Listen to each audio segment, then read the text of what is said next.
morning traders. Obviously people are de-risking ahead of that CPI number in the US in the session ahead. Meme names under a bit of pressure. People were speculating this could be a rerun of 2020 yesterday. Not the case. We're clearly seeing some sellers coming through there. Ethereum also under a bit of pressure. You're seeing some crypto sellers playing through. Crypto was looking like it was breaking out. It wasn't the case. It's just continuing to grind. It's precariously poised. Obviously have to see what happens with the CPI number in the session ahead.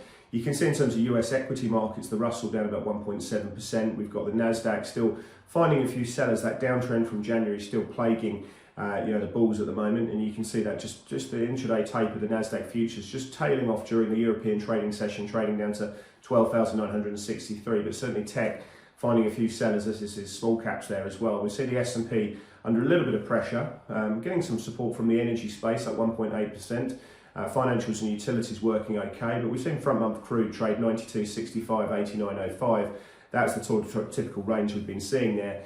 And yeah, obviously all eyes, if you are trading crude on the inventory number in the session ahead, the markets they're expecting a slight build in terms of US crude inventories to 215,000, and gasoline is expected to draw by 1.1 million barrels. You can see European equities generally under a bit of pressure. In terms of fixed income, we are seeing some sellers in twos. You can see them up at 6 basis points, so the front end having a bit of a move there. You can see the back end also finding some sellers, but not to the same extent. So flatness continues to work. We've got twos, tens inverted to the tune of about 48 basis points at the moment.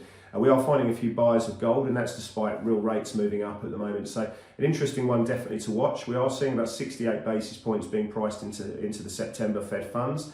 You can see that the March contract for next year is pricing 367, so something we are watching very closely. So in terms of CPI, well, the interesting one, if you look at a headline month-on-month clip, which I think is really important there, the range of estimates is between 0 and 0.4%. So I think a negative number would clearly be a shock factor, causing rates to move, and I think the dollar would come under big pressure at the moment on the back of that, which we're seeing a mixed picture today.